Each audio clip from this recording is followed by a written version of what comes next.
Amen. Praise the Lord.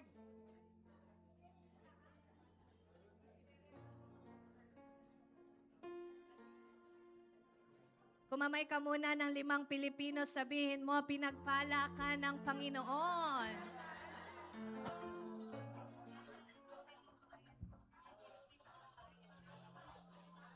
Sige, tayo po tayo at i-congratulate mo yung mga Pilipino. Pag hindi kumakamay, baka hindi Pilipino yan. Amen. Tanungin mo muna, Pilipino ka ba?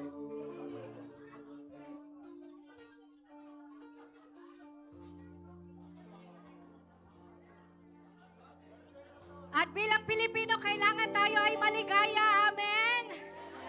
Sapagkat mahal ng Diyos ang mga Pilipino. Hallelujah. Kaya kung Pilipino ka, meron ka na bang watawat? Pwede natin wagayway. At sa mga oras na ito, ay tatawagin natin ang entrance ng Philippine flag kasabay ng UAE flag. Amen? Yeah, wagayway po natin ang mga flag. Okay na yan. Sabi mo sa katabi mo, salamat sa Diyos. May bansa tayo. Amen? Amen. Yung binawagayway po natin ang watawat ng Pilipinas bilang pasasalamat sa iisang Diyos na buhay. Pasalamatan po natin si Lord. Sabi natin, Lord, thank you for our country. Thank you, Jesus, for the Philippines. Thank you, Lord, for UAE. At ngayon naman po ay maghanda tayo para awitin ang pambansang awit ng Pilipinas.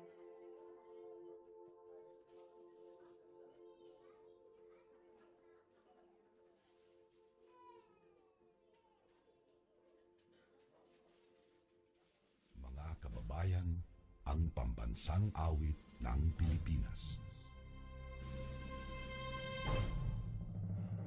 Kayang magiging, kailas ng siganalan, alam ng puso, sa titik mo'y buhay.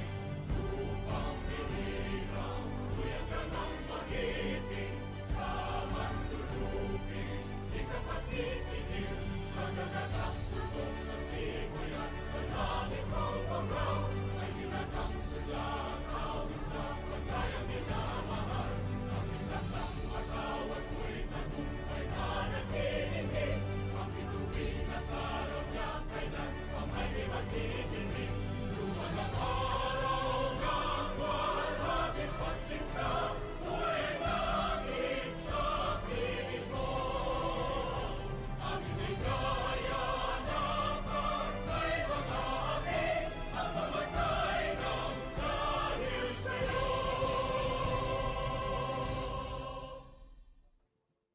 Amen. Maraming salamat po. At sa mga oras na ito, bago tayo maupo, ay awitan muna natin ang Panginoong Jesus sa isang awit na dedicated sa ating bansa. Pilipinas kong mahal. Amen. Sabi mo sa katabi mo, mahal ko ang Pilipinas. Dahil biyaya ito ng Diyos sa atin. Amen. So kapag inaawit natin ito, hindi dahil dun sa bansa, kundi dahil may biyaya ang Diyos sa ating bansa.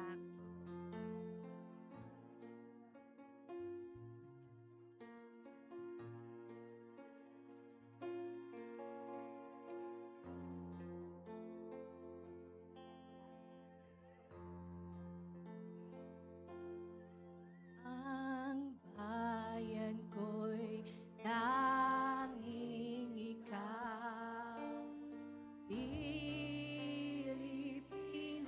kong mahal.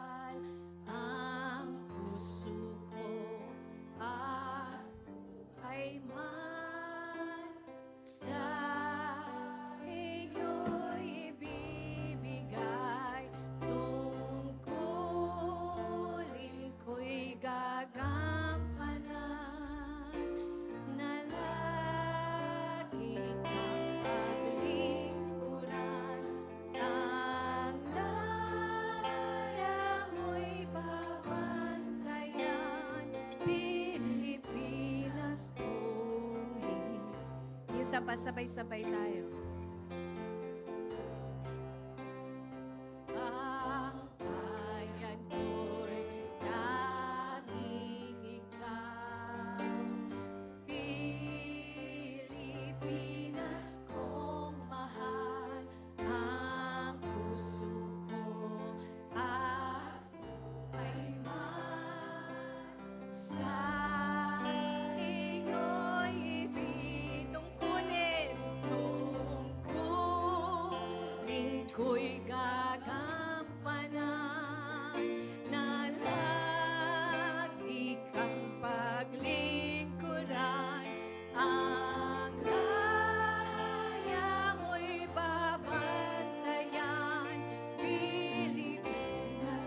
Lahat naman ng mga kalalakihan, maringgan po natin.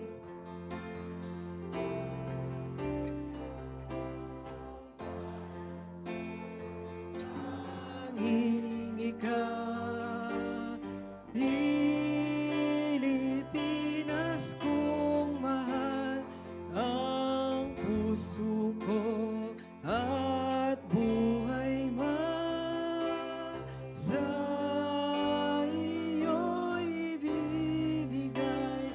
Tungkulin ko'y gagampanan na lagi ng paglingkuran.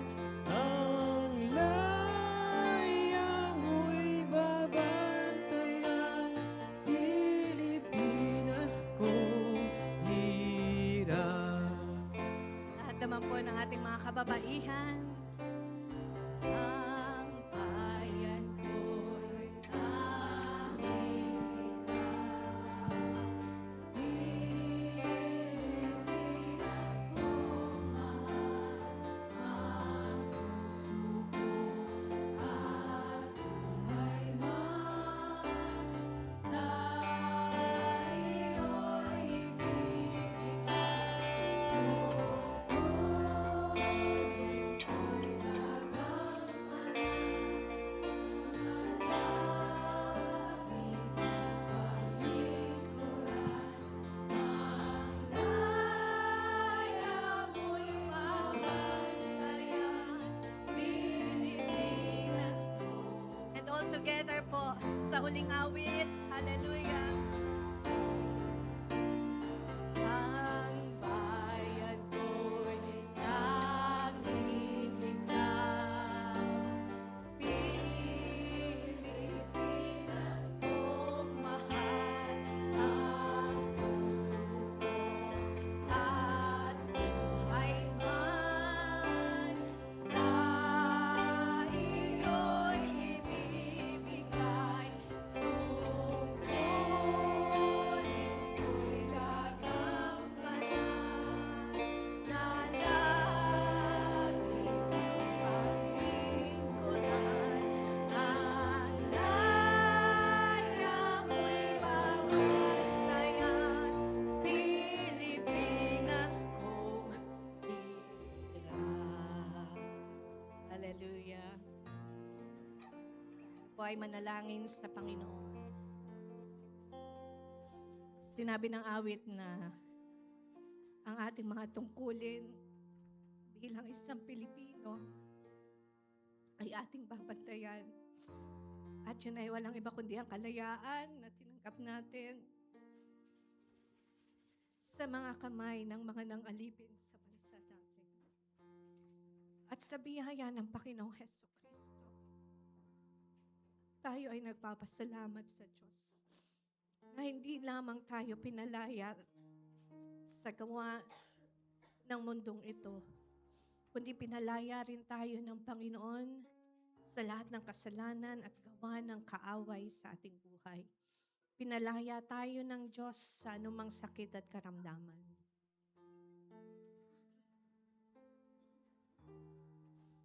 At ngayon na nasusugatan ang bansang Pilipinas,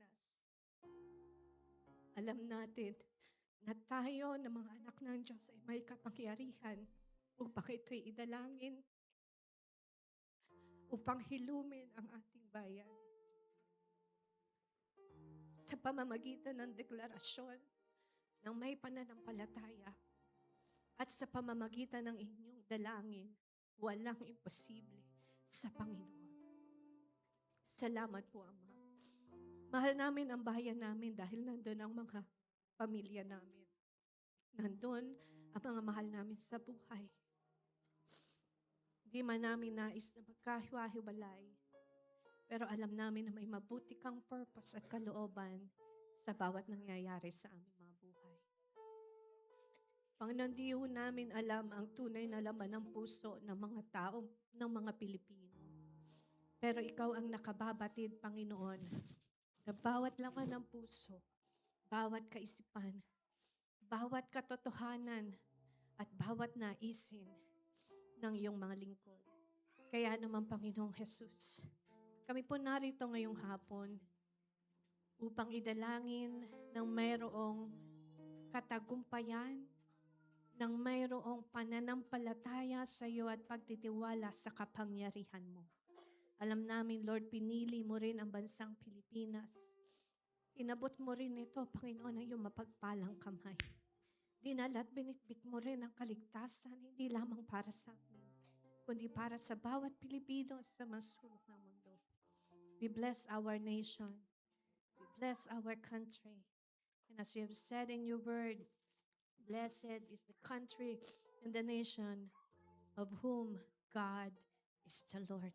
We declare Jesus Christ is Lord all over the Philippines, all over our family, all over our loved ones, and for all the Filipino people.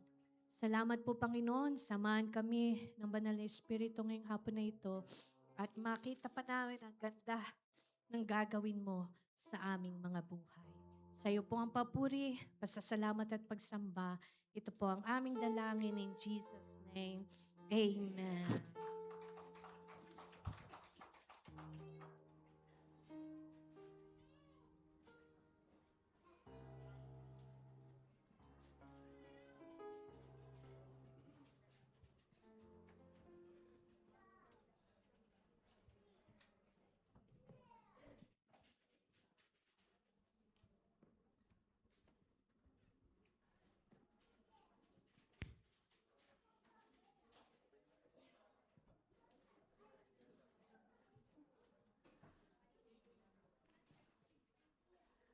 Praise God. Amen.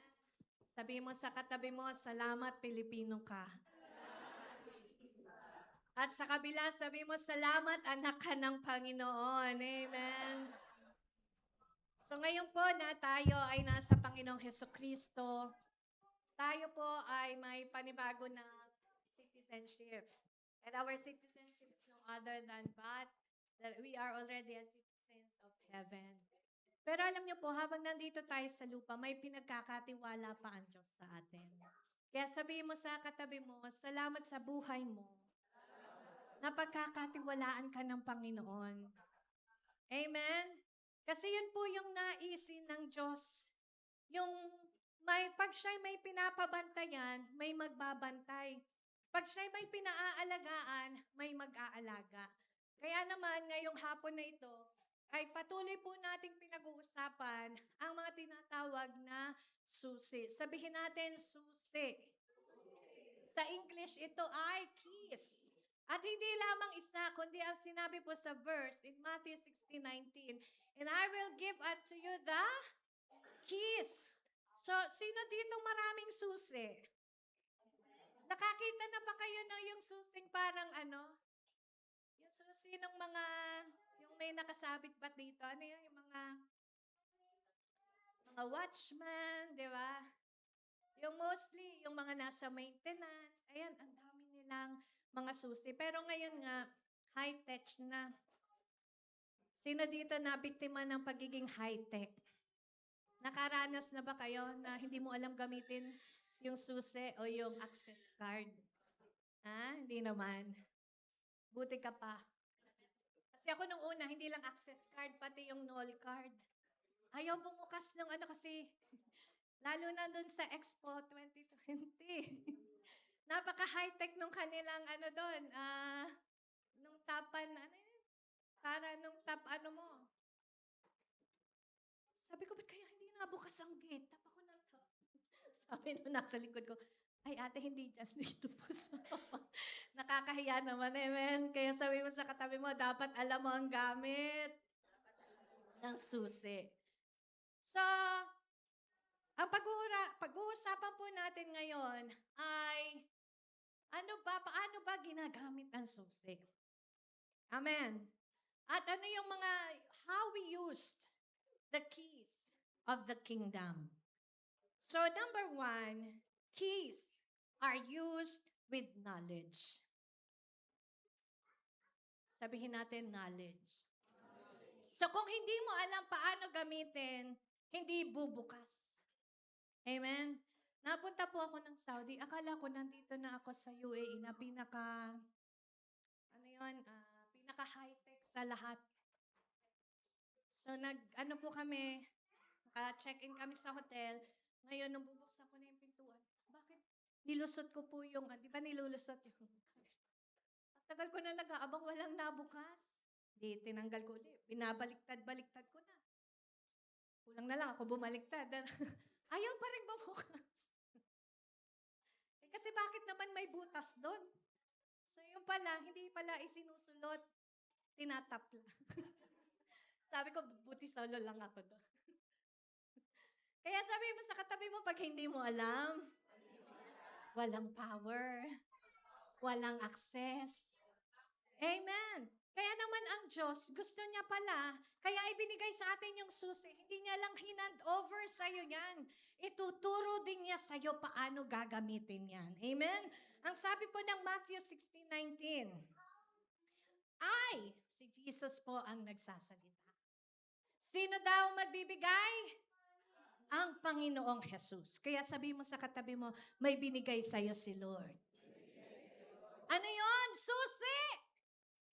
Sabi ng Matthew 16:19, I will give you the keys of the kingdom of heaven. And whatever you bind, bakit kasi wala itong kabila? Nawala yung binabasa. Whatever you bind on earth will be bound in heaven. And whatever you loose on earth will be loosed in heaven. Alam niyo po, ang susi na sinasabi dito ng Panginoong Jesus ay stands for some revelation knowledge. Revelation. Sabihin natin, revelation. Ang susing pinagkakatiwala ng Diyos sa'yo, hindi lamang basta susi or access card. Ito po'y may kasamang revelation. Pag sinabing revelation, ito'y may kasamang karunungan. Mayroon kang matutuklasan. Amen. Amen. Gusto niyo ba yon? Maiintindihan mo ang knowledge o ang salita ng Diyos. Ang revelation po, sabi ng Matthew 16:16, paano ba nangyari yung revelation? Basahin po natin. 1, 2, 3. Simon Peter answered, "You are the Christ, the Son of the living God." Ayan. Sino po ditong nakakaalam na noon pa na ang Panginoong Jesus, siya ay Christ? Pag sinabing Christ, sa ibang translation, siya ay Messiah. Pag sinabing Messiah, siya ay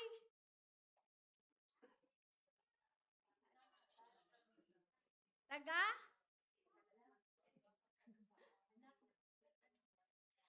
You are the Christ. Tagapagligtas. Matagal na nilang inaabangan, matagal na nilang hinahanap sino itong Messiah na ito. Alam nila, alam ng tao, parang tayo, alam natin na may babalik. So alam din po nila na mayroong babalik upang iligtas sila doon sa kanilang pagkakaalipin sa iba't ibang mga, ano tawag doon, nilupig na, sige magtagalog tayo, mga Tagalog naman tayo. Nilupig ng kasamaan. Parang ang hirap na magtagalog. Nilupig ng, ano yung mga manlulupig? Manananggal daw.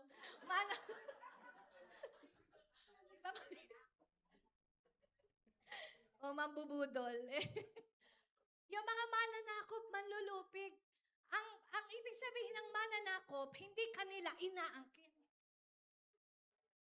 It do not belongs to them, but they wanted to take it. Amen? Kaya sinasakop. Pero tayo, amen. Kaya ngayon, naghihintay po sila ng isang Messiah or isang Christ or Savior. Pero kay Simon Peter, hindi lang yun yung na-reveal sa kanya. Hindi lang pagiging Messiah. Ang revelation pa sa kanya, He is the Son of the living God. Pag tinanong mo yung katabi mo, who is Jesus to you? Ang sagot, He is the Son of the living God. He is Christ. He is my Lord. He is my Savior. Hindi humahirap sabihin yon. Bakit? Ang magre-reveal sa atin ng ganong karunungan ay walang iba kundi ang Diyos. Amen? At kung dumating na sa'yo ang ganong pagkaunawa, praise God. Mapalad ka. Amen? Sabi mo sa katabi mo, mapalad ka. Hindi manoo. Yung iba lang.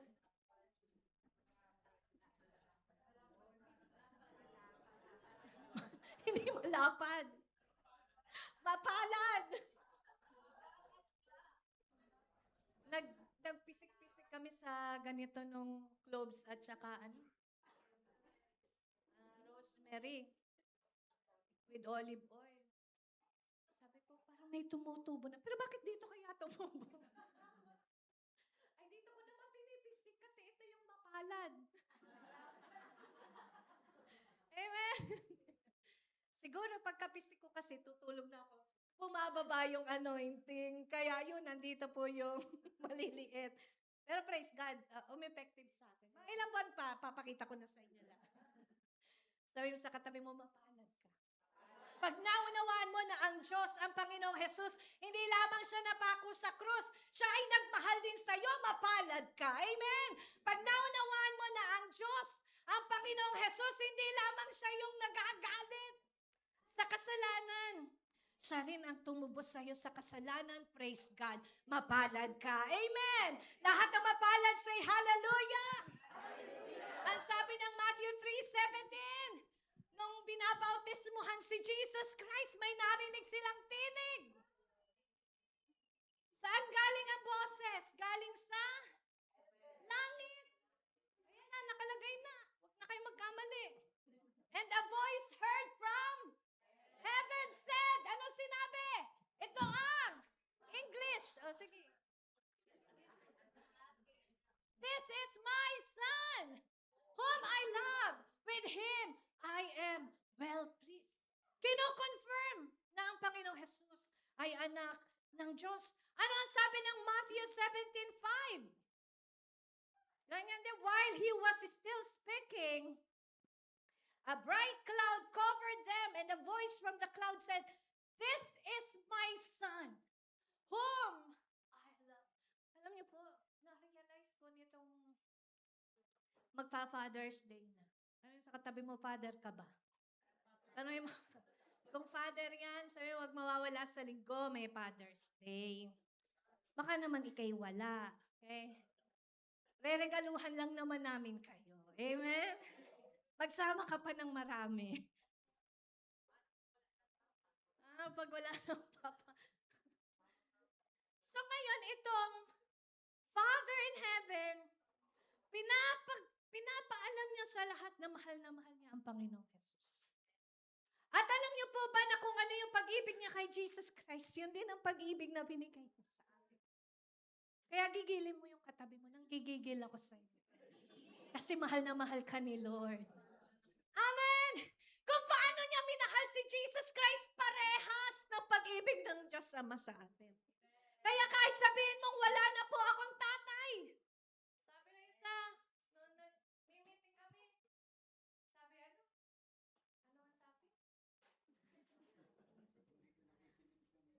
Ano ang sabi? Bakit daw wala naman daw tatay? Amen? Sabi mo sa katabi mo, meron kang tatay. Yung tatay natin nasa langit. Amen? Our Father in heaven.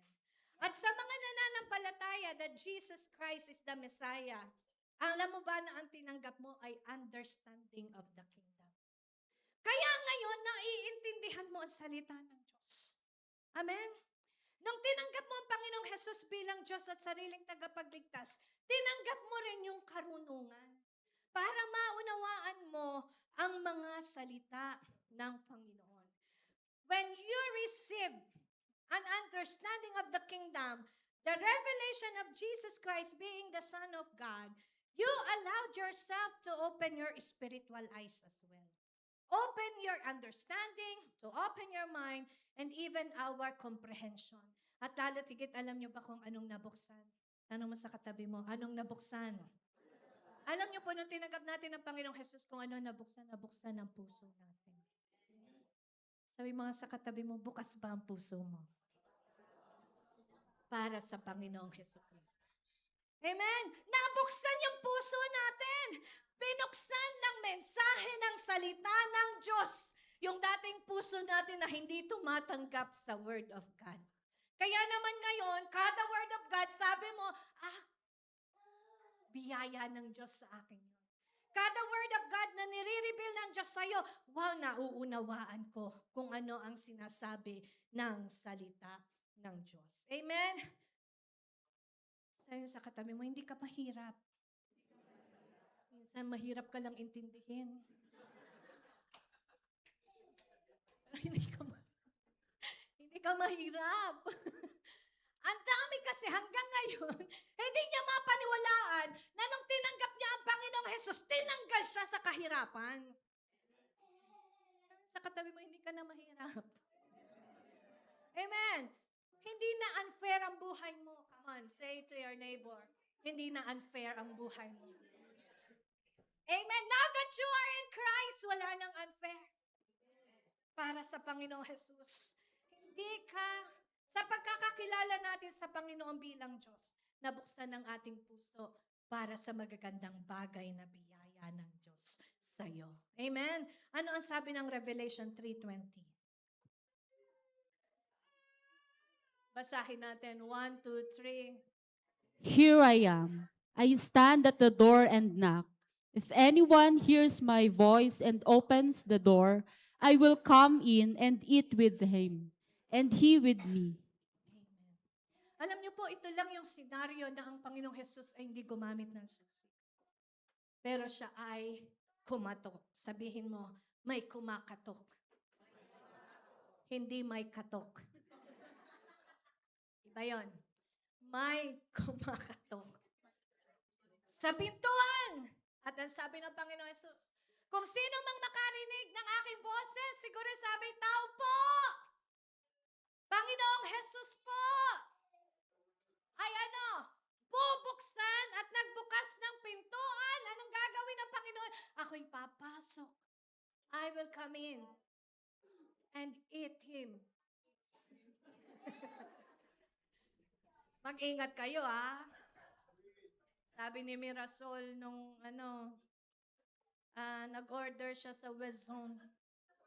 Siguro naman nabasa niyo na lahat sa FB page niya, post niya. Umorder siya. Kuya Dani. Umorder siya ng baboy, pork. At pork steak, sabi niya. Pork steak. How you want to cut it? Pang pork steak. Nung dumating daw, bakit nagtataka siya? Hirap na hirap yung haba-haba. Ngayon naalala niya, ay, Bisaya pala siya.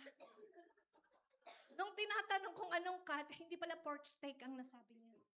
Ang sabi niya ay, pork stick. Kaya nang dumating, puro, pwede din pala yun. Sabi namin, pwede. Tusukan mo ng stick pang barbecue na. Ngayon, napadali na yung mga magbabarbecue. Sa susunod, pag nagpakat kayo, hindi na pang barbecue, pang pork stick. Kaya kung may outing kayo sa Monday, mag-barbecue kayo dahil may holiday. Amen? Sabi mo sa katabi mo, anong gagawin mo bukas? Happy holiday po sa atin. Ang Panginoong Jesus, sabi niya, I will come and eat with Him and He with me. Ang key ng Revelation, Ang key ng knowledge of the Word of God allows us to let Jesus enter into our hearts. At hindi lang siya basta bisita. Yung iba po kasi, pinabisita lang ang Panginoong Jesus. Pero ang Lord, ayaw niyang maging tourist sa puso mo. Ayaw din niyang maging terrorist. Ang gusto niya ay maging residence. Amen? Amen. He wants to establish a serious relationship with you. Kaya sabi mo sa katabi mo, magseryoso ka. Sino dito nakikipagrelasyon pero hindi seryoso? Umamin na. Huwag mo nang tapikin. Amen. Sabi mo sa katabi mo, tama na yan. Magseryoso ka na. Ang Diyos, ang gusto niya, seryoso tayo sa Kanya dahil seryoso siya sa iyo. Amen? Doon ka sa tama at sa ikabubuti ng relasyon ng buhay mo. Sabi mo sa katabi mo, hindi ka mapapahamak sa Diyos. Ang Panginoong Jesus, ang gusto niya, lagi kayong magkasalo. Lagi kayong magkasama. Amen? At kapag ka magkasama, yung pagsasama na puno ng pag-ibig. Ito ay pangako ng Diyos. Siya lang yung tunay na nangako na pag siya ay tinanggap mo, pinatuloy mo sa puso mo, sasamahan ka niya. Hindi ka niya iiwan. Hindi ka niya pababayaan kahit kailanman. Amen? Sino pa ang gusto mong makasama? Kung yan lang ang magbibigay sa atin ng kaganapan at katuparan ng mga tunay na pangako. And as a believer, natututunan po natin, kapag tayo ay nag-aaral ng kanyang salita, nagkakaroon tayo ng tinatawag na comprehension. Sabihin mo, comprehension. Ano yun na iintindihan mo ang salita ng Panginoon. Ngayon, alam mo na kung paano gamitin ang susi. Meron po kaming, ano tawag pag ganito? Pag fingerprint. Kita mo, iba-iba pa yung tawag. Pag mukha, face card. Hindi ko alam. Pero, isang beses, nadaan ako. Tapos may nagla-log out. Tapos sabi niya, bakit ibang pangalan ang lumabas dun sa log out? Sabi ko, hala, depekto pala yung ating ano. Sabi ko, bakit? Ibang empleyado yung na-log out. Lagot ka. Nag-scan siya ng face niya, pero iba yung na-log out. Amen? Sabi mo sa katabi mo, seryoso ang Diyos sa iyo. At kapag binibigyan niya tayo ng pagkaunawa sa katotohanan ng kanyang salita, ibibigay din niya sa iyo yung pagkaunawa ng kanyang kalooban. Yung will niya. Ang daming nagsasabi mo dito, Lord, let your will be done. Alam mo ba kung ano yung will na yun? Hindi nga kaya nga let His will na lang Pero dapat alam mo. Kasi paano pala kung yun na yung kalooban niya, sabi, tanggapin mo na itong offer na 5,000. Lord, let your will be done. Pwede bang yung 6,000? Amen. Kailangan alam mo. Sabi mo sa katabi mo, kailangan mong alamin. At malalaman mo yan sa biyaya ng revelation, ng katotohanan ng salita ng Diyos. Sino dito naloko na? Sino dito dati manloloko? Huwag mong tingnan yung katabi mo. Pare-parehas tayo. Meron din ako naloko noon. Hindi naman lagi tayo yung niloloko. Minsan naloloko din tayo. Si Satanas lang ang permanent na manloloko.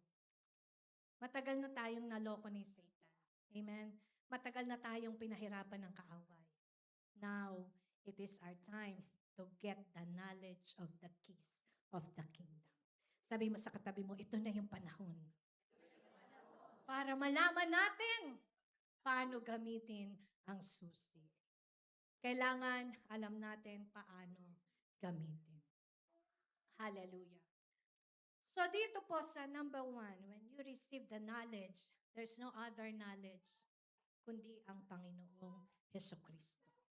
Number 2, keys are used with entitlement. Tanungin mo yung katabi mo, entitled ka ba? Ano yung pagka na entitled ka ba? Do you deserve it? Mayroon ka bang authority? Amen? In Matthew 16:19, ang sabi ng Diyos, I will give you the keys.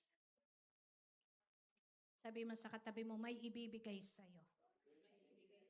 Sino dito naging bata? Hanggang ngayon isip bata. Alam niyo po, nung bata kami, sino naman yung bata pero ang sipag niya mag-aral? May katabi mo, nag-aral ka ba? Nung bata po kami, hindi kami masipag pero nag-aaral kami. Amen? At sa tuwing pumapasok po kami sa school, yung mga magulang natin nagtatrabaho. Tama? Di ba yung mga parents natin, laging mga busy parents yan eh.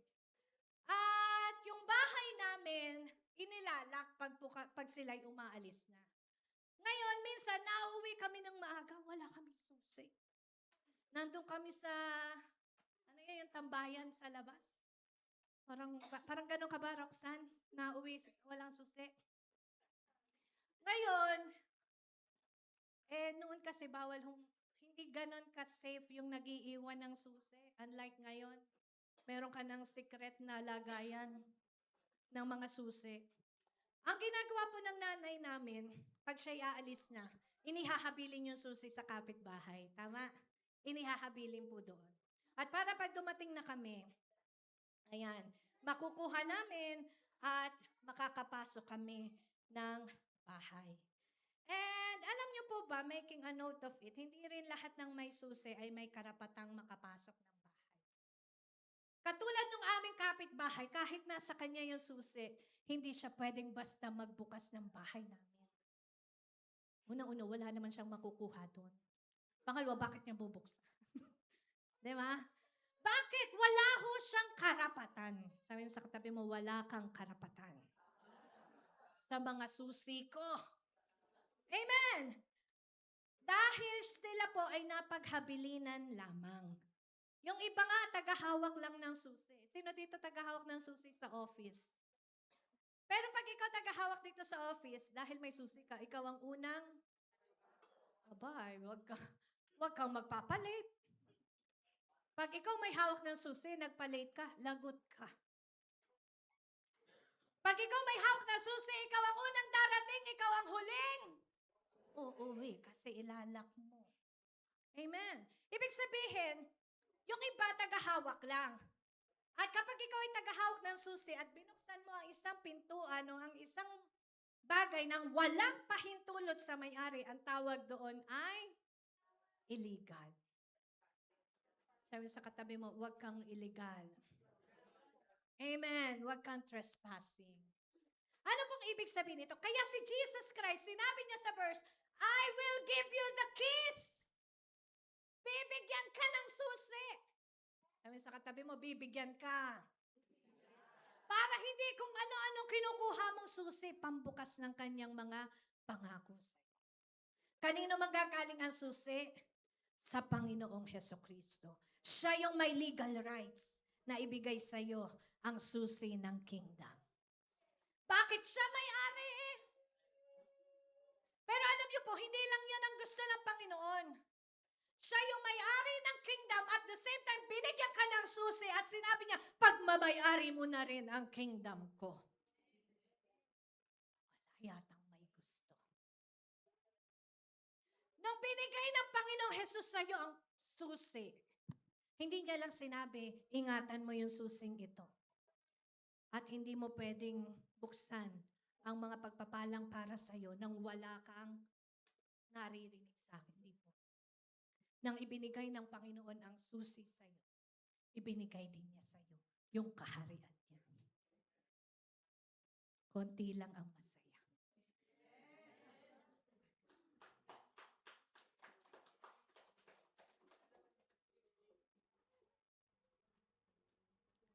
Ibig sabihin po, nang ang Diyos ay naghahari na, binigyan kanya ng karunungan, binigyan kanya ng susi na hindi ka mahihirapang magbukas at hindi ka mahihirapang magsara at walang makakapigil sa'yo. Bakit may-ari ka? Sino dito pag siya may-ari ng bahay, haharangan ka ng kapitbahay? Teka, ba't ka papasok dyan? Ay, teka, bahay ko to eh. Walang, tama ba? Pag ikaw ang may-ari ng bahay, may makakabigil ba sa'yo pumasok doon? Mapera na lang, ayaw ka nang papasukin. Sabi mo sa katabi mo, may susi ka. Ang sabi ng Panginoong Jesus, ang kagandahan ng kanyang salita. Ano sabi dyan? I will.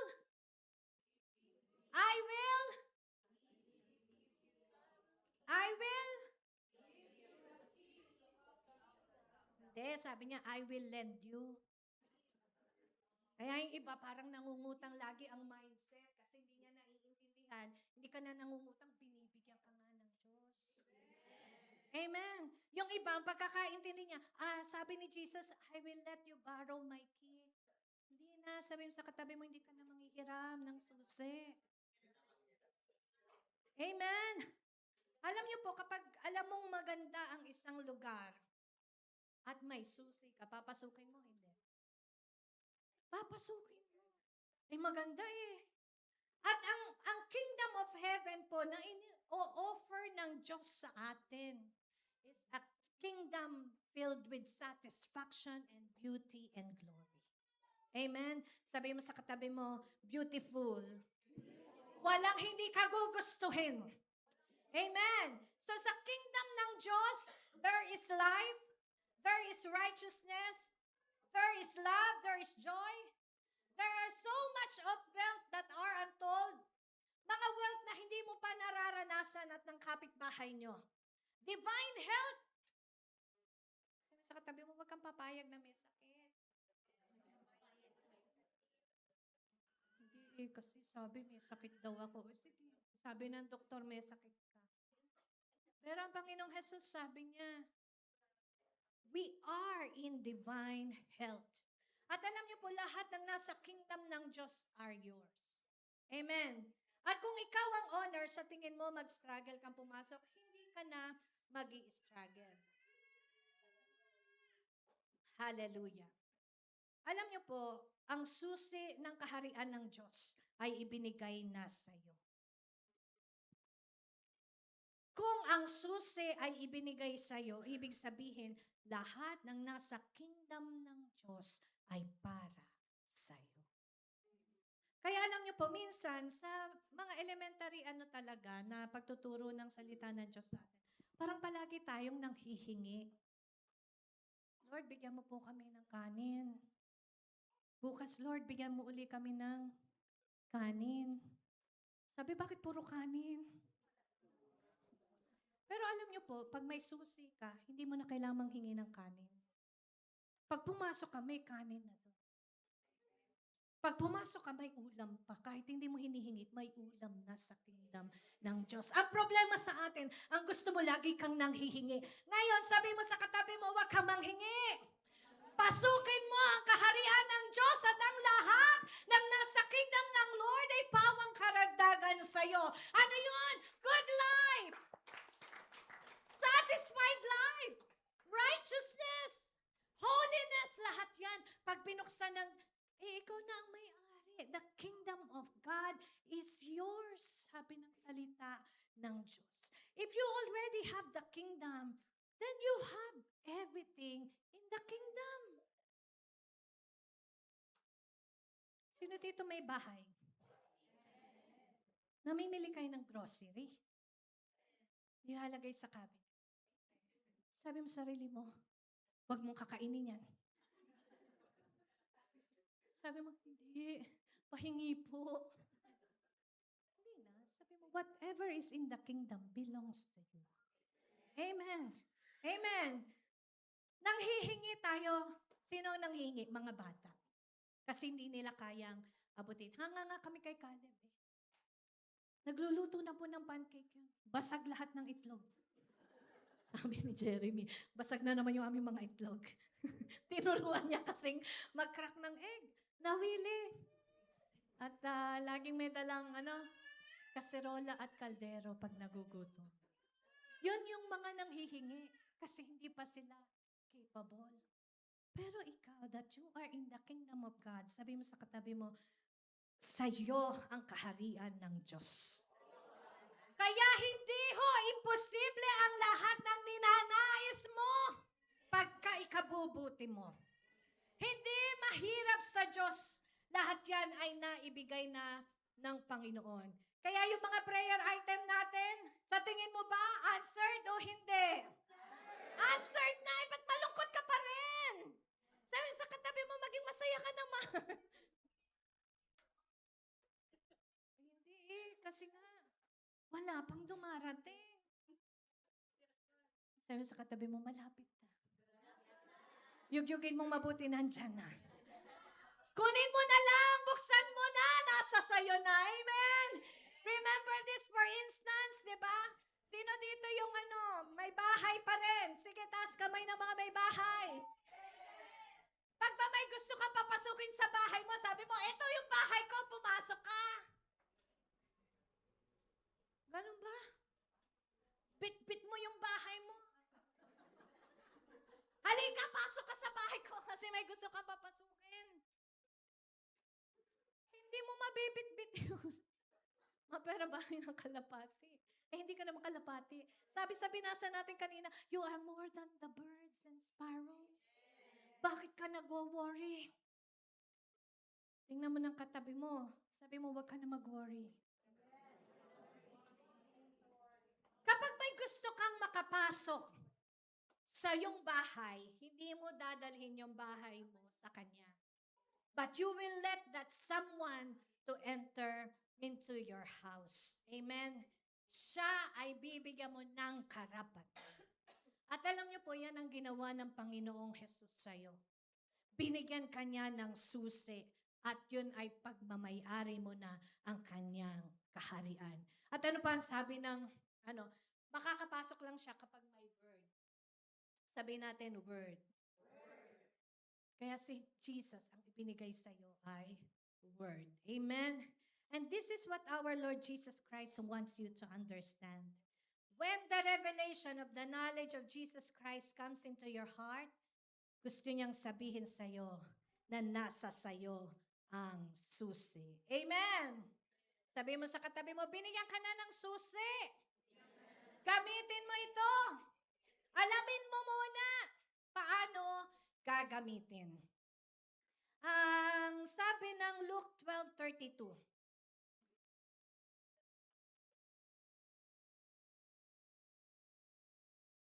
Okay, 1, 2, 3. Do not be afraid, little flock, for your Father has been pleased to give you the kingdom. Amen. Kanino ibinigay?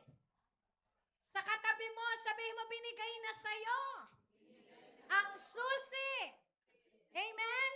Sa lahat ng mga may susi, praise the Lord. Ngayong hapon na ito, dinideklara ko na marami kang mabubuksan sa pangalan ng Panginoong Hesukristo. Mabubuksan ang lahat ng mga para sa'yo at hindi ka na mag-i-struggle. Sa'yo yun. Yugyugin mo yung katabi mo, hindi ka mag-i-struggle. Hindi ka kawawa. Pinagpala ka ng Diyos. Sabi mo, binigyan ka ng susi ng kingdom.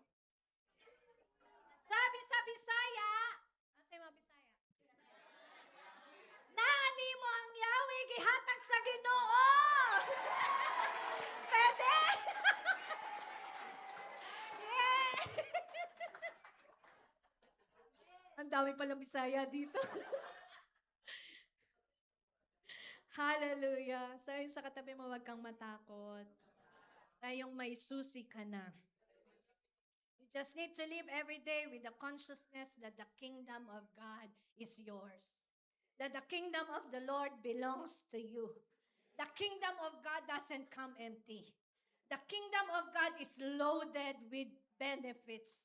The kingdom of the Lord is loaded with goodness every day.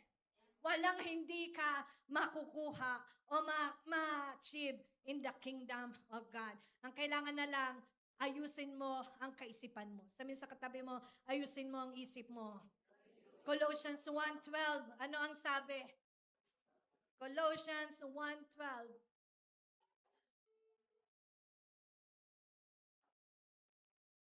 Giving thanks to the Father who has qualified you to share the inheritance of the saints in the kingdom of light. Number 3, keys are used with yield. Ano yung yield? Yung yielding po ay mayroong dalawang primary, something that you need to do. Okay, sa susi, kailangan may gawin ka. It's either, ano ba ang gamit sa susi?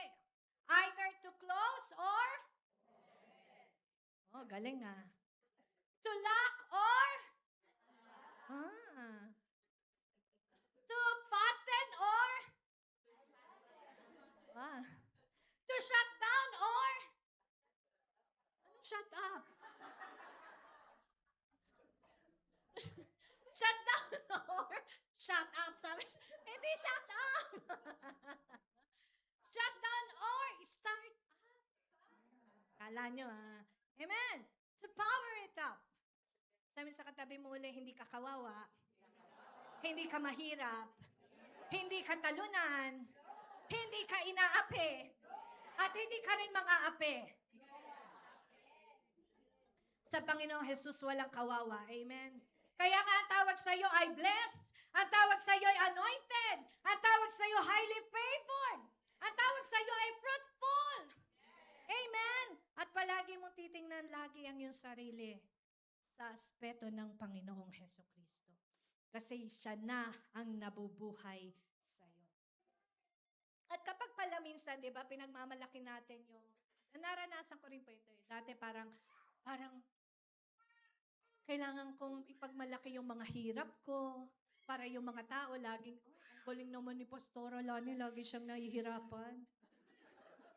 Di ba, minsan may mga ganyan tayong Pero alam niyo po, kanina, sabi ng Lord sa akin, alam mo ba na kapag kaya niyong pinoportrait mo sa buhay mo na lagi kang nahihirapan pero nagtatagumpay ka, nasasaktan ako. Sabi ko, Lord, bakit? Kasi ako na yung naghirap para sa iyo. Ngayon, lagi na lang nating naiisip na ang hirap ng buhay natin. Samantalang may Diyos na nagbitbit ng lahat ng hirap para hindi ka na mahirapan. Kaya sabi mo sa katabi mo, ma-convince ka naman na hindi na tayo mahirap. May naghirap na para sa atin.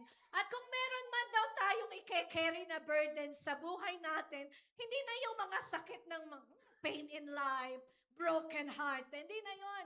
Ang may carry mo na lang na burden is no other than but the endurance of your faith and of your love to Jesus Christ. Alam niyo po, pag binasa niyo pa yung Matthew 16, makikita niyo doon. Sinabi ng Lord na, you have to carry the cross. Amen? So, ang Panginoong Jesus, sabi sa katabi mo, hindi ka lang entitled. Honor ka pa. Yung susi po pala, hindi lamang siya para mag-lock at mag-unlock. The key is also given us para sa protection or security. Merong para maproteksyonan sa nanakaw. Tama? Kaya nilalak para proteksyonan sa mamamatay. Business. Huwag tao. Teka, baka lumabas yung sipon ko.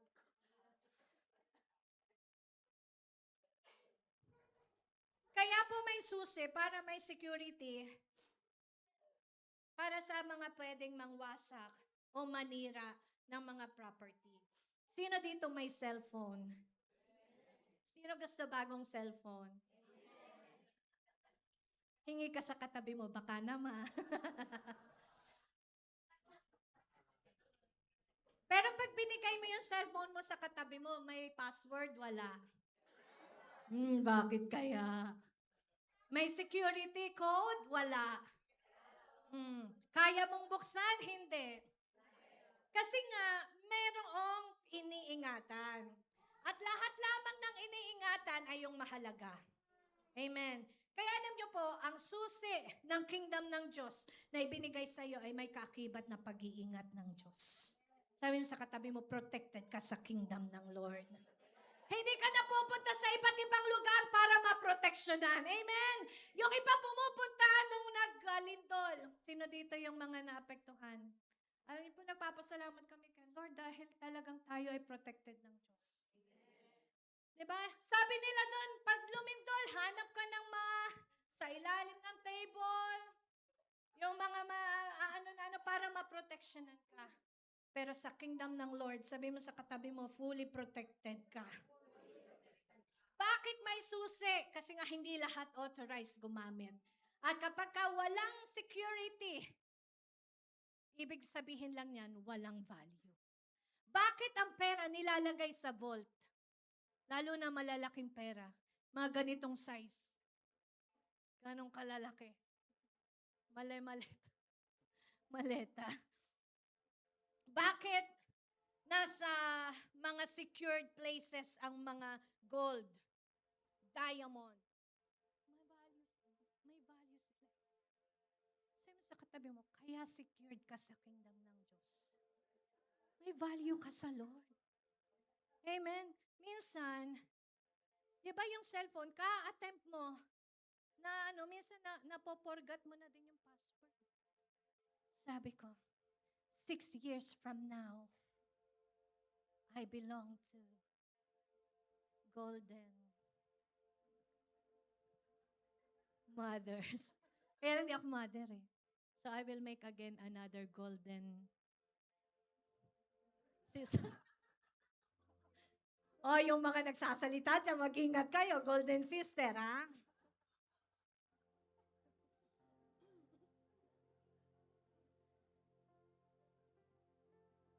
Alam niyo po, kaya merong security ang Lord sa atin. Kasi merong hacker, merong scammer. At gusto ng Diyos, proteksyonan ka. Kaya minsan, kung ma-forgot mo man yung password, ibig sabihin, okay, makalimutan mo ang salita ng Diyos. At hindi ibigay agad sa'yo yung nais mo. Protected ka pa rin ng Lord. Kasi nga, ayaw niya may magnanakaw sa buhay natin. Alam niyo po, noong ancient times, malalaki ang gate. Ngayon na lang naman nauso yung mga gate na kayang talunan ng ano. Parang sa Camellia. Nagpa-gate pa sila, kaya din namang kailangan standard daw. Bawal magtaasan ng ng mga gate doon. Kaya hindi na lang ako nagpa-gate, parehas lang. Mabababa yung mga gate lang. Pero sa ancient times po, sa Bible history, ang mga gate matataas. At ang mga susi ay hindi yung katulad ng mga padlock na nakikita natin ngayon. Ang susi po noon, hindi maliliit na susi. Kundi ang meron silang malalaking kahoy. Malalaking mga, ano ba tawag sa ganun? Na binubuhat ng mga gladiator. Kasi kailangang secured yung kanilang gate. So bubuhatin yun, ipanglalak doon sa kanilang gate. Pangkalso o pang ano man. Di ba sa ilalim lang yung kalso? Pangharang. So ganun po yung pag-iingat noon sa kanilang kingdom. And to understand this better, ang Panginoong Jesus, isang kahoy din lang ang dinala niya para ingatan ang kingdom ng Diyos. Kaya sabi mo sa katabi mo, protected ka talaga ni Lord. Walang dahilan para hindi ka lumapit sa Panginoon. Walang dahilan para hindi mo mahalin ang Panginoong Jesucristo. Only one wood has been carried by the Lord Jesus Christ. At alam niyo po kung anong ibinigay niya, ang proteksyon nating lahat. Amen. Sa ngayong panahon na ito, ang nagsisilbing security sa bawat nation or kingdom na pinupuntahan natin, kung makikita niyo, yung tinatawag na immigration. Diba? Ayan na naman tayo sa high-tech. Pumila na naman tayo dun sa smart gate. Pang-smart lang pala yun. Pag di ka smart, smart gate po. Ay, teka, hindi ako smart dito. Sa katabi mo, smart ka. Ang tagal kong pumila sa Smart Gate. Galing kami Oman, sa Sharjah kami bumaba. Sabi nung kasama ko, meron ka bang anong tawag doon? Yung access doon sa Smart Gate. Ako naman, kasi nga galing akong Dubai, nagagamit ko. So, akala ko parehas sa Sharjah. Sabi ko, yes, kasi sa Dubai, nakakalabas ako. Nung papasok na, sa Sharjah kami pumasok, hindi ako makapasok. Ang tagal kong pumila doon, iba pala yung registration ng passport mo doon sa Smart Gate nila. Kaya sabi mo sa katabi mo, maging smart ka. Pero alam nyo ba kung bakit hindi lahat pinapapasok agad sa immigration? Kasi doon nangyayari yung tinatawag na scrutinize. Tinitingnan nila yung background mo, tinitingnan yung history mo, pati bagahe mo, tinitingnan kung ano laman o dala mo ng bagahe mo.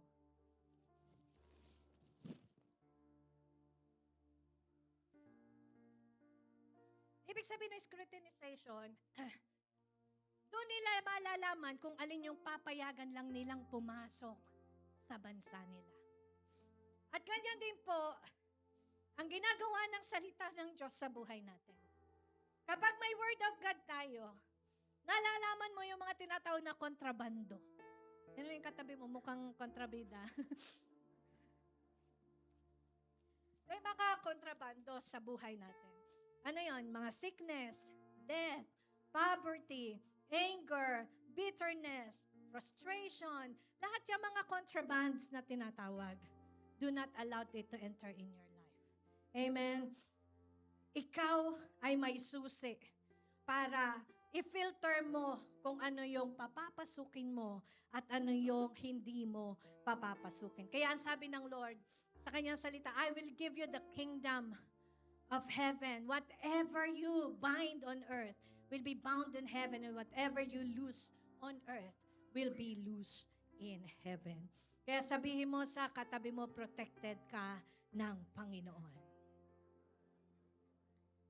And last, number 4, the keys of the kingdom are used with significance.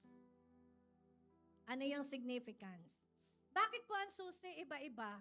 Bakit hindi pwedeng pare-parehas na lang? Mapera, dinuplicate mo. Tama? Sino dito yung kanilang susi pare-parehas sa bahay? Kung parehas yung bahay natin. Pero bakit iba-iba ang klase ng susi? It may be unique at all, or hindi man ito unique at all, but most of the time, the keys are different. Because keys are significant to the user. It has significance to the holder. It has significance to the owner. So do not just use your key in unnecessary things. Minsan yung susi, pinangputol mo ng tape. Di ba? O minsan, pinang-open mo ng box mo. Ano yan, yung Shopee mo. Anong tawag doon? Parcel mo. Pang parcel. Pero yung susi ng kingdom ng Diyos, pag pinagkatiwala sa iyo, gamitin mo. God has entrusted you stewardship that only Jesus Christ can give. And as we speak this afternoon, sabi ng Isaiah 22, verse 22, I will place on his shoulder the key to the house of David. What he opens, no one can shut. And what he shuts, no one can open. At inulit po ito ng Revelation 3:7. Ang sabi ng word ng Lord, to the angel of the church in Philadelphia write, these are the words of him who is holy and true, who holds the key of David. What he opens, no one can shut.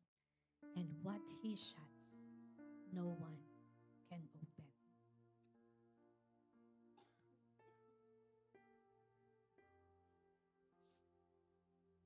Hallelujah. Kaya po ngayong hapon na ito, gusto ko maunawaan ninyo na ang salita ng Diyos at ang kanyang kaharian ay hindi lamang ikinikwento. Di lamang po ito kwento. Alam niyo, si Jesus nga, ang dami pa niyang, the kingdom of heaven is like this. The kingdom of God is like this. Kasi gusto niya nauunawaan mo. Gusto niya naiintindihan mo. At higit sa lahat, gusto niya nararanasan mo. Kaya ngayong hapon na ito, kasama po ng ating pananalangin sa ating bansa, ipapanalangin po natin ang ating mga puso, ating mga buhay, mga mahal natin, mga loved ones, family, that may they receive the key of the knowledge of God, the key where there is entitlement, the key which they can yield. Whatsoever they bound, will be bound in heaven, whatsoever they loose shall be loose in heaven, and the keys which are used with significance. Tayo pong lahat ay magsitayo. At awitan po natin ng Lord. Hihingin natin sa Kanya ngayon ang susi ng kaligtasan ng ating bansa. Pero bago po yon, tayo muna. Kasi tayo din ang bumubuo ng bansang Pilipinas.